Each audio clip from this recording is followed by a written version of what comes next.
Welcome to a Thursday edition of the Baseball Insiders. Good to be back with you. I am Adam Weiner, joined as always by Fansided's MLB insider Robert Murray, who I believe agrees with me, would have loved to have had more movement over the course of the last week to discuss. Even so, Robert, I know you know a couple of things that are moving behind the scenes, and I'm happy to have you on with me so that I don't just have to make stuff up myself. How you doing, dude?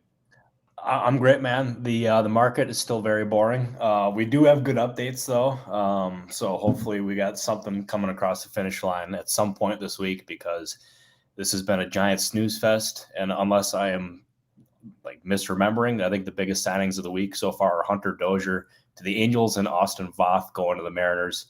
Not very exciting, but we're gonna have. I think there's certain things that are getting somewhat closer. There's some progress, so. Maybe there's light at the end of the tunnel, but still, I don't anticipate the big boys coming off the board anytime soon. So, Adam, how are you? I am good. We did get Yariel Rodriguez to the Blue Jays yesterday, which I think was long rumored, and we'll talk about that and the ripple effects, as well as the teams that did not get him, and the epidemic of relievers being viewed as starters by teams this offseason. We were told the dam might break after Ohtani, then after Yamamoto, then after the arbitration deadline. Now it's Blake Snell and Jordan Montgomery holding things up. We'll talk about them. Is Jordan Montgomery's next deal at the mercy of this TV contract? What is Snell's market? What's materializing anywhere? Plus, the Yankees and Marcus Stroman actually went down. Dylan Cease's market, the relievers, and a crowd Q&A, as always, fueled by our all-stars, and then you folks in the comments. Today's show is sponsored first and foremost by DraftKings. They're offering a fantastic sign-up bonus for baseball fans and new users. You can place a $5 first bet on anything to instantly claim $150 in bonus bets. You will be rewarded with a separate no-sweat single-game parlay every single day when you opt in. I used one last week to bet some NFL. Guess what? I lost because I suck at this, but you won't. The best part is that you will receive both rewards even if your first bet loses. When you join DraftKings, make sure to sign up with our code BASEBALLINSIDER. Using our code BASEBALLINSIDER not only gets you these great bonuses, but it also directly supports our podcast. If you've been considering signing up for DraftKings, make sure to use the code BASEBALLINSIDER to maximize your first bets and parlays. This offer is only available to new customers who are 21 plus and physically present in legal gambling states. Please remember to always gamble responsibly. Check the episode description for the full terms of the offer to see if you qualify. Our producer, Sean, is asking if I bet on the Cowboys. I didn't. I, in fact, bet on all of the wrong Philadelphia Eagles passing certain yardage markers. So Quez Watkins learned to catch one extra pass, buddy. And who else did I – some other people in that game. Mike Evans. You're going to catch 3 balls in that game and win? Are you kidding me? 6.5 is easy. Come on, give me 6.5. I'll tell you, Adam, that was you made 2 mistakes here. One, you made a mistake relying on the Philadelphia Eagles. I mean, that's just a disaster. And plus, Quez Watkins, I mean, come on. You should have asked me for advice on that one, because he said he was waiting for the call he just wanted an opportunity, and yet he just let the thing go to do not disturb. It was just absolutely terrible. Quez got me.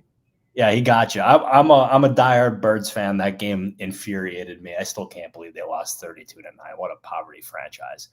I was watching. I was away. I was watching with the Philadelphia portion of my family, all the in-laws coming back that night. We watched the game. How many people went to bed before the end of the game, you may ask? Everybody. I went to bed at the 5-minute mark, too. When it was 32, I went, I think I'm good. I had an early morning on Tuesday, so we called it quits. But hopefully, look, I can't guarantee it, but hopefully everyone else's bets and your second chance bets will be better than mine. Of course, this show is also can't go more than 5 minutes without mentioning the Discord, which is where our all-star questions are coming from today, which is where a lot of you folks in the comments are coming from. I hear in the comments section and comments on every show after we're done, hey, how do I join this Discord that you guys are talking about, that everyone in the comments is saying is so good? Become a member of the YouTube channel. That's how it's done. Join at either the Rumor Mill level, where you get to ask Robert questions between shows, or the All-Star level. Same deal, private channel, priority questions answered on this show, on this stream, and a private stream, which I'm happy to announce is going to be next Tuesday, January 23rd, 5 p.m. Eastern time. We'll keep the All-Stars posted we told him we would keep him, we'd announce it on this show, and we'll lock that in the channel. So everyone in the All-Star channel, keep us posted, and we'll get you further information. And, of course, that will be recorded for All-Stars who can't make the show, but we can't recommend it highly enough. Unlike Quez, we actually answer the call. That we do. We put a lot of time into the Discord. We got a great community there. I try to drop as much information as I can in that Discord, and unlike Jed Hoyer and the 29 other GMs, we do not sleep in that Discord. That thing is going till 2 a.m. That thing is going pretty crazy at all hours of the day. The free agent market is going to heat up at some time soon, and I know what the Discord is now. I can only imagine what it's going to be like when the market goes crazy. So this is as good a time to join as any, and could not recommend more, because that's where you have insider access to both Adam and I. And yeah, I think ready to dive into this thing, Adam. What do you think? Yeah, let's go. I mean, I know everyone in the Discord is hungry. Believe us, we are as well. We'll go with the big names that have yet to sign first, I think, just because interesting suppositions about Jordan Montgomery. I think a lot of us, myself included, have sort of penciled him into the Rangers next year and going forward, although nothing can be settled there until the Rangers have clarity about their future payroll. So I guess two-part question there. Is it fair to connect the two teams at this point, even though, obviously nothing is set in stone and it's just rumors? And part two, someone in the comments just asked about maybe Rosie asked about Jordan Montgomery potentially deferring money to ease some financial pressure if he does want to go to the Rangers. Is that a possibility? Are we just at this point, the two sides holding hands and waiting things out, or could that market grow again for Montgomery? Yeah, I think the Montgomery market is something to definitely. It's not Hader to Houston's not done. I want to make that abundantly clear. I just saw the tweet from Ken Rosenthal. Yeah, we'll see. But I'm sending plenty of texts on that one as we speak. But as far as Montgomery goes, that is a case where I think the Rangers make a whole lot of sense there, and they have a clear need for another starting pitcher, especially with Scherzer and DeGrom sidelined with injuries. They need another frontline guy. He's someone that succeeded in Texas. He's a proven playoff guy, and he wants to go back, and he likes Texas. And when you have both a fit where it makes sense for the team likes the player, and then the player likes the team and he likes the city, that's often a case for where deals are going to be made. And that, I think, ultimately, if you had to ask me right now, that I think Montgomery has a good shot of going to Texas. But there's still going to be plenty of other teams involved here. I don't think it's just a one-horse race here. And the fact that he's still unsigned at this point says a lot to me. And it also just says that it's not just Texas. There's other teams that are going to be involved. And Scott Boras is the agent. And as you know, when Scott Boras is the agent, things are unpredictable. So while all signs point, or at least publicly, or link Montgomery to Texas, you can't rule anything out. But I think they're in a good spot, especially once that TV deal gets done. We might as well pivot from Snell and Montgomery to Hader quickly, just off the top. Obviously, we don't know anything, and Robert is scoping this out. And the Ken Rosenthal tweet is also not that a deal is done. It's just that the Astros, per Ken Rosenthal and Chandler Rome as well, are pushing hard. Heyman, again, also just tweeted the Astros are trying for star closer Josh Hader. This makes all the sense in the world for an Astros team that's been silent all offseason, and for a Hader market that hasn't really materialized. We've heard, Robert, you said the Dodgers are in, but not at $100 million. We know Hader is someone who sought to set the relief contract record. Maybe Houston can provide that. The Phillies feel like a fit. The Dodgers feel like a fit at a certain price, but the Astros haven't extended themselves at all this offseason and lost potentially Hector Neris and Phil Maton from that bullpen. And replacing those guys with Josh Hader would be a pretty headline-grabbing way to do that. We thinned out the middle of the bullpen, but we added potentially the best closer in baseball. Even if we can't, speculate, say it's close, we know at least that the Astros are making a push here. How do you feel about that push? Instant reaction to the push. the tush push. Yeah, and with Hader, I had a note in my notes column about Hader earlier, is that teams have done medical work on Hader, and they say that he has one of the clearest and one of the best medicals that they've reviewed in recent memory. And I think a large part of that is his usage and how he's just taking care of his arm off and on the field. And if you look at his numbers, he has not thrown more than one inning in a regular season game since 2019. And he's been very adamant about doing and only pitching one inning. And we saw it last year and it upset a lot of different Padres fans when he made those comments. But I'm told once he ends up securing this long-term deal, he is going to end up being open to pitching more than one inning. He's going to be open to different usage. And for me, if you're looking at Hader, there are so many teams that make sense for a guy like this. Houston makes a ton of sense. And that was something that I had heard last night, was that Houston was involved in Hader in that market. And there's also other teams that make sense for Hader too, like the Texas Rangers. If they don't end up getting Montgomery, they could use a guy for the ninth inning for sure. Philadelphia, to me, has always made sense. The Cubs make sense. I think probably not at the current price that he's going to end up being at now. But I'll tell you, like the Hader market, to me, he is someone that should absolutely, if I was running a team, that's the kind of guy I would want on my team. In terms of a player, he's about as dominant of an arm as you'll find in the ninth inning. And you'd basically know when you're handing him the ball that you're going to end up closing the game and sealing it. And to me, if Houston is able to get it done, then props to him, or props to the Astros, because they needed to do something once Kendall Graveman went down with an injury, and getting Hader would be just ginormous. And I know there's also been other relievers that they've considered too, for sure. And one of them has been Hector Neris. I will say that the report about him seeking 3 years for $50 million is total bullshit. That was not accurate at all. He is not seeking 3 years for $50 million. But Hader's just one of the options that the Astros are considering. And according to Rosenthal, at least, they're making a push. So we'll see where it ends up. Well, no Major League Baseball team has more Haders than the Houston Astros right now. So signing the closer Hader would make perfect sense. Give him one more.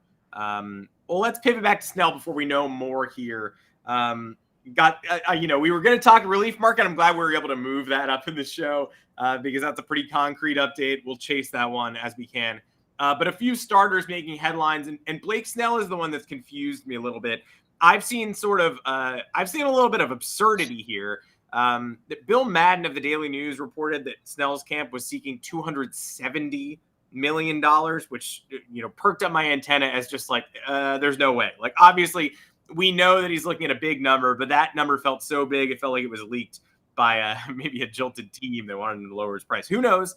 But hearing 270 after hearing 200, and knowing that Snell doesn't necessarily have a market at this moment in time, we heard the Yankees offered him, but that same day they signed Marcus Stroman. So I think my question is, can we expect the Snell price to come down a bit? And are any teams in anywhere near this rumored current price? Yeah, the Snell reports have been all over the place, because you see that one from Bill Madden saying 270 and then Bob Nightingale saying 240. And I feel comfortable saying that his ask at this point probably starts with a 2. And I just don't know what team is going to get to that level. And there are just like Snell he's obviously a 2-time Cy Young Award winner, really talented dude, coming off of an awesome season with the Padres, and is set to just absolutely cash in here in free agency. But teams have concerns. And he hasn't, like, he's got just different questions that surround him. And I'm really uncertain of what that contract eventually looks like. And then also what teams are going to end up being involved. Because you can make the case, like a team like the Giants could make a lot of sense. Although that being said, now that they have Jordan Hicks and they plan on using him as a starting pitcher, I don't think that's going to end up being a fit anymore. And I didn't really think that was a fit to begin with, just because of his walk rate. And that's something that I would think would scare San Francisco, and that's something they just shied away from. But you look at the possibility of maybe the Mariners.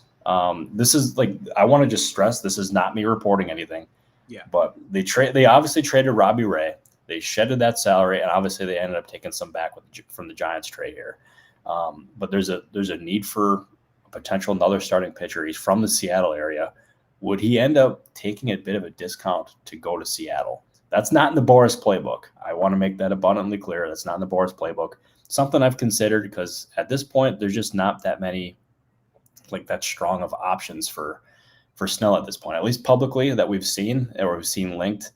I don't know. That's one of the more confusing ones, and I think Boras is going to have his work cut out for him, because everything I've heard as far as Blake Snell, as far as like Matt Chapman, as far as Cody Bellinger, none of them are close to signing, and this could end up extending even to February, and it's a very scary place for this free agent market at this point.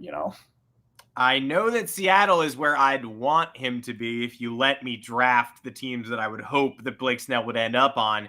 But yeah, we are really stuck here. And I liked him as a Yankees fit too, when I thought, hey, market's not materializing. Maybe go ahead and get him for 3 years, 90, 3 years, 100. But when you really think about it, he's coming off a Cy Young award. He's not going to get a chance to cash in again. That's a tempting AAV. And maybe if the market really craters, he'd go for it. But 3 years of security, it's going to take a really dead market to get Blake Snell to commit to something like that, which is why Marcus Stroman is a Yankee, essentially. Marcus Stroman became a Yankee about a week ago. We did not expect that to occur.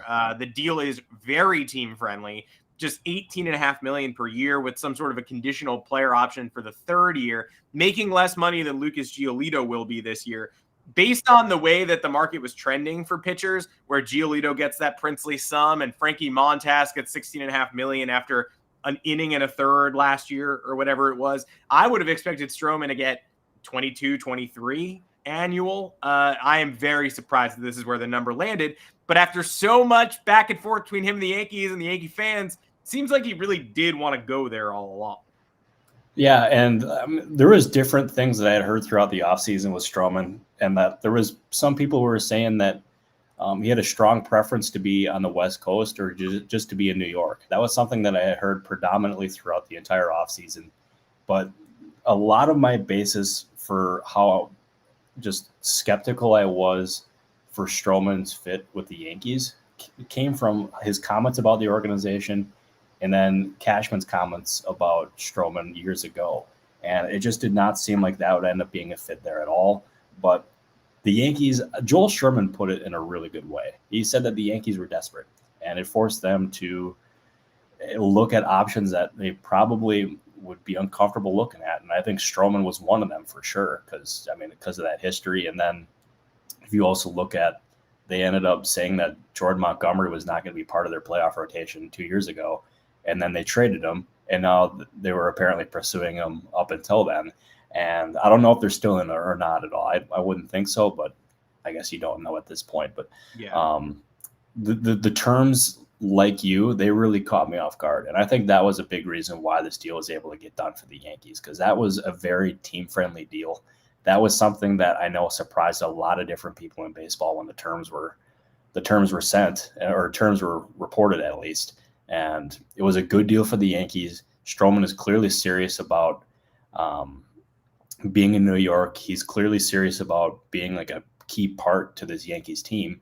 And if I'm the Yankees, I continue to put my foot on the gas pedal. You can't just stop here at Juan Soto, Marcus Stroman. You got to keep adding. Yeah, you either look at, because I know one area they've been active in is the bullpen market. Mm-hmm. And if you look at the bullpen market for them, I think you could still make the case for more rotation depth. I know they ended up adding Luke Weaver as well. But I still think you could use as many arms as possible, upgrade the lineup even more too. They can't stop here, but the Stroman deal was a good one for the Yankees. It was team friendly, and I think it allows them for more room to spend on the roster here for sure. I'm surprised by the comments as Stroman has been hurt and trending down. Why is it hard to understand the price? I think it's hard to understand because the market dictated Lucas Giolito is worth $20 million and Montas is worth $16.5. But I also think it's hard to understand because Stroman was the best pitcher in the National League in the first half of last year. He got injured in the second half and was bad. That's true. But I don't know if I'd call that trending down. He was having his best season in years.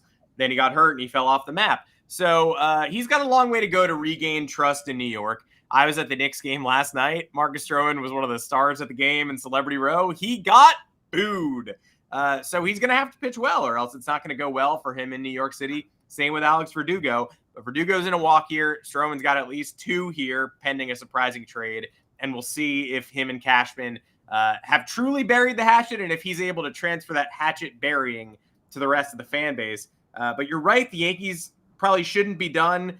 Neither should several. Ryan Giolito is one of the best pitchers in the AL in the first half of last year. What happened in the second half? Same thing that happened to Marcus Stroman. Giolito gave up 41 homers last year. I mean, if you're going to ding Stroman but not ding Giolito, just think about maybe dinging both of them for bad second halves. Important to note that Dylan Cease, who could be a significant upgrade for a team like the Yankees, for a team looking to strengthen their rotation, Buster Olney sort of calmed down the trade momentum. Today, he sort of said he's essentially off the market in anticipation of Tuck's re-engaging midseason. I guess it's important to note, what are you hearing here? Because we've obviously backed off the Cease rumors in recent weeks on this show. Yeah, and I think what Olney said has some truth to it for sure. I don't think he's off the market, because that's just not. I don't think that's how the White Sox are operating at this point. They're not going to take him off the market and risk not getting, because they obviously, when you look at what Chris Getz said the other day, he ended up saying that he doesn't know if a trade will happen now. He doesn't know if a trade will happen in May. He doesn't know if a trade will happen at the deadline. There was one option that he ended up keeping off and not listing, and that it was keeping Dylan Cease altogether. And that, to me, suggested that a trade is going to happen. It's just a matter of when, not if. And I'm of the belief that it's trending toward unlikely this offseason. And I think a midseason trade is probably more likely. And that, I mean, figure you're going to end up having, they run risks in doing that. Obviously, you have some teams that possibly could jump out of the Dylan Cease sweepstakes just because they're going to be out of the postseason race. And there's also a risk of him getting hurt. But there could be a team that overpays that wants to go all in the middle of the season. And I think, to me, it's with 2 years left on his contract, I think Chris Getz is making a good move not rushing this, because you're not going to trade a guy just to trade him, especially when he's making $8 million. I mean, that makes him an extremely valuable asset, and they shouldn't rush it. They're not going to rush it. And I give Chris Getz props for how he's handling this offseason, because he made a really good trade moving Aaron Bummer to the Braves, getting 5 players back. And then he's also made some other good moves. They've tried to really focus on upgrading the defense, and then also upgrading the veteran leaders around the team. And Maldonado's going to be a good job at doing that. But they want to trade some other players on their roster. I think Cease is top of that list, but they're not going to rush it.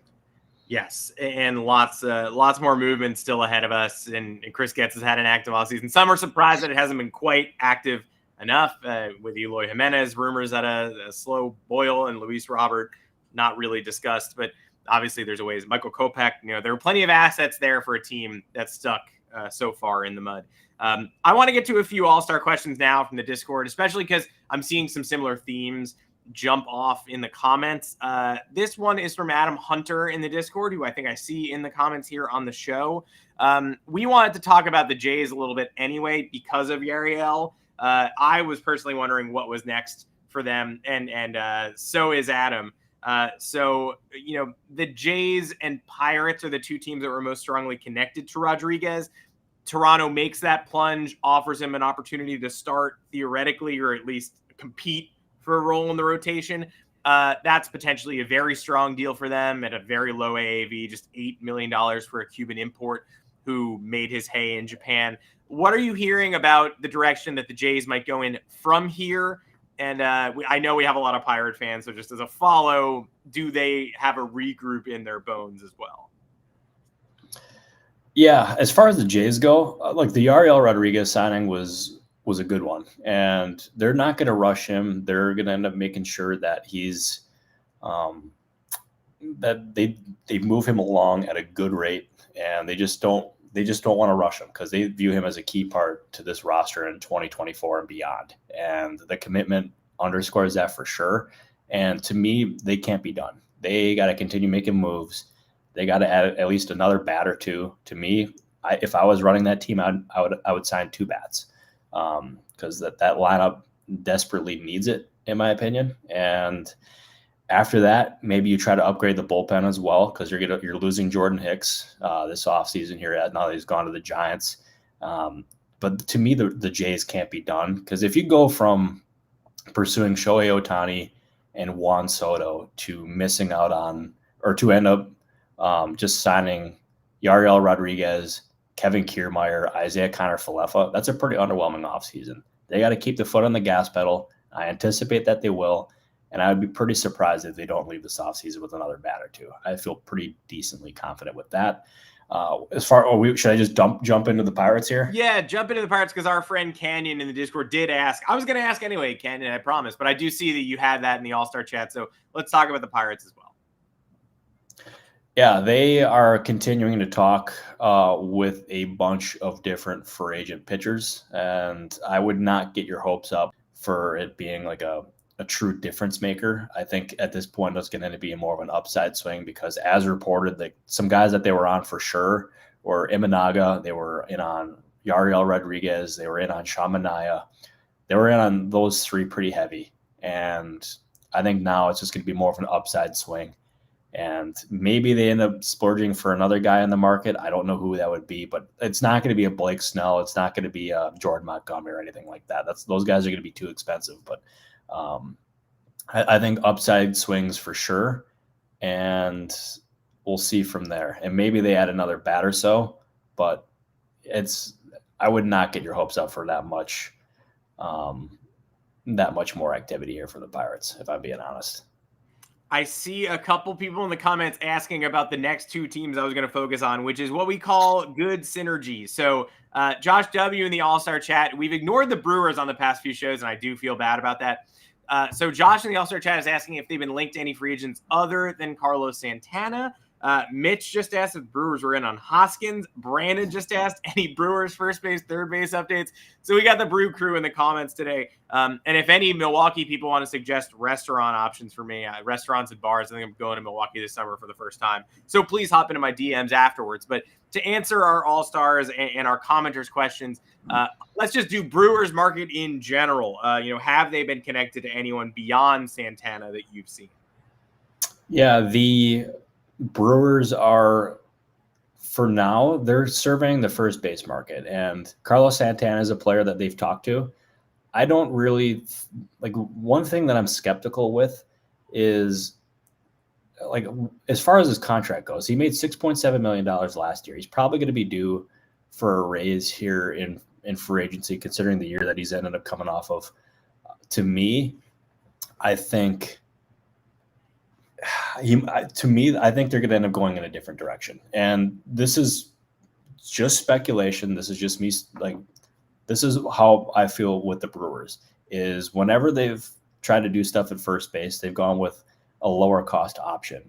And that to me, it wouldn't suggest Santana, who I think will probably get maybe $8 million. That's just a total guess by me, but they'll probably go for a cheaper alternative so they can spend that money elsewhere on the roster. And I think a guy that makes a lot of sense and one that they have expressed interest in is Garrett Cooper. And I had a scout. So I found out that the Brewers were interested in Cooper. Nothing is close there by any means, but I found that out and I asked the scout, what do you think Cooper's fit in Milwaukee would be? And he's like, look at where he's played in his career. He's played in Miami, and then he's also played in San Diego. And not exactly the easiest ballparks to hit in for sure. Milwaukee is very hitter friendly. And this scout thought that he could end up hitting about 20 to 25 homers in Milwaukee. And if you get him for cheap, came up in the Brewers organization. So this would be a bit of a homecoming for him. I think that would make a lot of sense for the crew there. And I know there's people here that are asking about Hoskins and the Brewers. I would not get your hopes up there because he's probably going to end up making probably more than double of what Santana's going to get. So would not get your hopes up there, but if I know the Brewers well enough, and I think I do, it'll be a cheaper alternative there at first base, and then they'll spend it elsewhere. But one thing that they've done in the past is, let's say there's been a free agent who's lingered out in the market for a while. Let's say a Jackie Bradley Jr. or Mike Moustakas years ago. They've swooped in at the last second to pick him up. And if there's ever a market where there's going to be players lingering around spring training, it's now. So it's not me. I'm not trying to suggest the Brewers are going to do that, but they have that in their arsenal for sure. And I guess with Milwaukee, especially now, you never really know. But I think it'll be a cheaper alternative at first base. Well, as Jason mentioned, Bobby Dahlbeck is making the league minimum, and we could continue that Red Sox first base to Brewers first base pipeline. Travis Shaw paved the path. Bobby D could plow right down it. Beyond the halo in our All-Star chat asked about Angels updates, specifically the bullpen market. Are they after top guys or lesser guys? Coincidentally, we've got a lot of Angels people right here. Michael JS, anything close? Beast LOL, Angels news. It just keeps aligning. So have you heard anything about the Angels that you could share, bullpen market specific or otherwise? Yeah, I'll tell you, like what Ken Rosenthal reported, that the Angels are a little bit leery about adding a DH, is accurate. But they have continued to have conversations with infielders, outfielders, starting pitchers, relievers. They're casting a very wide net here in free agency. It's what they do. It's what Perry Manassian has done since he's taken over as general manager. But I have not heard of anything close there. And I know they ended up adding Hunter Dozier earlier today on a minor league deal. That was an upside swing, and it gives them depth at third base. Showed Anthony Rendon go down with another injury. So, I mean, I guess you can't necessarily knock them for that. But as far as the Angels go, with Artie Moreno, you never really know. He could be leaning one certain direction one night, and then he'll go to bed and he'll wake up feeling like making a splash in free agency. He's just super unpredictable. But I would not like I would expect them to add players here in free agency for sure. Like that's just a given. But I truly don't anticipate them adding a big name unless the prices for a guy like a Blake Snell or a Jordan Montgomery come down. That to me is when I think they could strike, but the prices are just so high right now that I don't think they're going to touch $200 million for Blake Snell. I will hit one last All-Star question here too from Rich, asking about your San Diego Padres and AJ Preller. He knows Preller explores everything, but is curious what you're hearing as realistic options for the Padres in both the outfield and pitching market. I'll be honest, I didn't think we were going to get to this point in the offseason with so many players still applicable here. Like, usually you're scraping the bottom of the barrel at the end of January for realistic options, but there are still some pretty studly realistic options. So anything you are hearing about the Padres pursuits? I'll tell you, I have talked to a few different people who have been in contact with the Padres, and they just get the feel that it's just all quiet and just really just a case of like that they may not spend this offseason, which is it's a unique thing for AJ Preller because he's been the most aggressive GM in baseball by far in terms of spending money and trading players. But I don't get the feel that they're going to end up doing a whole lot. And it's going to frustrate a lot of fans there because they have a really talented roster still, and they need outfield help real bad. And they could use more pitching too, for sure. But I would not anticipate a big swing there unless something changes. But I will say there's one player that I think would be a really good fit for the Padres. You know, this is something that I had someone bring to my attention the other day. Adam Duvall. I think Adam Duvall would be an awesome fit for the Padres. I don't know if they're involved or not, but I think Duvall would make a lot of sense there. But my guess is he probably goes elsewhere, but I guess you never really know. Hey, now he is a Duvall star. Thanks so much for running through all of those All-Star questions. If you want to be a member of the All-Star channel, get a private Zoom with Robert and I, just join the YouTube channel, become a member, choose the All-Star tier. If you just want to get into the rumor mill, get into that level of the Discord, 2 different membership levels that you can join us at here on the Baseball Insiders. I'm about ready to wrap up the show today. Of course, Robert, is there anything else from the notebook that we haven't mentioned that you want to get out of your system before we go? Yeah, I'll tell you, like there was one thing that I had where I ended up talked to Brent Suter last night, who's on vacation right now. And he was telling me, because I was asking him, the Cubs were involved and I asked him just how. I just asked like what that decision was like for him, and for what I ended up gathering for Suter is that going back to Cincinnati, where he's from, was something that was really important to him. And he said he's played in a lot of different seasons, and he has never, not even close, looked forward to a season as much as this one. And going and reuniting with Craig Counsell was something that was really intriguing to him. He called him one of the best people and managers in baseball, and someone that he absolutely loves.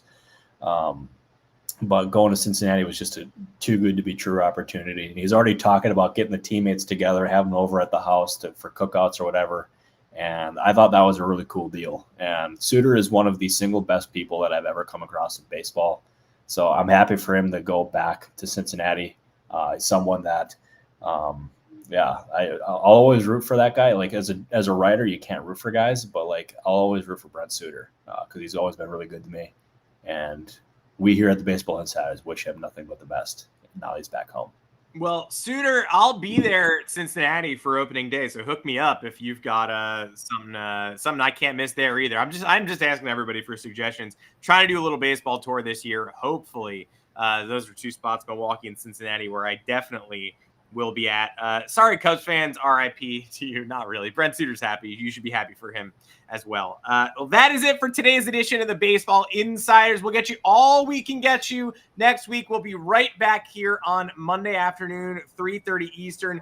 Keep posted in the Discord and turn your notifications on and know when we're going live. But we're going to try standard Monday, Thursday, 3:30 Eastern next week, as well as the All-Star Private Zoom Tuesday, 5 o'clock Eastern time. More details to come in the channel. Josue asking if there was anything on the Padres. There certainly was. Circle back just a couple of minutes. You'll get some Padres nuggets as well as a good fit from Robert. Harrowing day in my household today. Robert asked me if I wanted to mention this on the show. Of course I do. My dog woke up very sick today. I was very nervous all morning. Took him to the vet. Had to rush around. Wasn't expecting to do that. The prognosis, 8 weed off the street. My dog is high. The other room. He was shot up with a lot of chemicals. He's smiling. He's having a great day. Maybe the best day of his life. But if you ever see some concerning symptoms that you think could be something very dangerous, make sure to take your dog to the doctor and have the vet tell you that, no, actually, he just ate marijuana from the road. We had some snowstorms on the East Coast, and I was worried about him maybe eating some rock salt. You know, they use salt to melt the ice. I was like, oh, man, did he eat that? That's poison. No, marijuana. So just you think your dog's eating a stick or you think your dog's eating a little piece of wood, do a double check. Get it out of your dog's mouth. Don't be like me. That's a PSA from the Baseball Insiders to you. No, I'll tell you that all-time story. I'm just glad your dog is okay because I've never heard of a story quite like that. I've heard of him getting in the cookie jar or something, but never eating marijuana. My dog is so high right now. He thinks Nick Sirianni is the right coach for the Eagles moving forward. Oh God! Oh, he really is baked. Holy cow, dude! Oh, you don't want to get me started on that one. I'm full on the board of Bill Belichick or Mike Vrabel or Ben Johnson to Philadelphia. Vrabel is a good one, but dude, we need the Birds we need them to do something because that offense was absolutely pathetic. I legitimately got an ulcer watching how bad that thing was. What the? I'm a Vrabel guy. The Eagles offense was the 2024 MLB offseason of offenses in that playoff game, but hopefully more to come around the corner from both the offseason, the Eagles, and hopefully my dog shakes it off and is back to normal. I'll bring him on the show next week if he's feeling all right. If he's not, I will not. He's still high. If he went back for seconds, he will not be appearing on the show. But otherwise, I'll give him a little cameo. Thanks for joining us on the Baseball Insiders today. As always, needed this moment of levity, of course. More offseason updates to come next week. For those of you who are loyal viewers, listeners, we thank you. Producer Sean, we thank you. Producer Joanne, we thank you as well. Hunter, thanks for everything. Shout out to everybody who makes this show churn. And shout out to you, of course, Robert. Show does not exist without you. No, I appreciate you, good sir. You're the man, the myth, the legend, Mr. Weinrib, and we will see everyone next week. I am going to Vegas for a bachelor party, so I could be in shambles next week. So pray for my liver, and hopefully we got ourselves some scoops coming because I'm working on some stuff. Well, we can all use it. We'll keep tracking you. Turn your Twitter notifications on for Robert if you don't have them. And turn your YouTube notifications on. Join us here next week to wrap up the weekend. For Robert Murray, I am Adam Weiner. Take care, everybody. We'll see you next week. Thank you, everybody.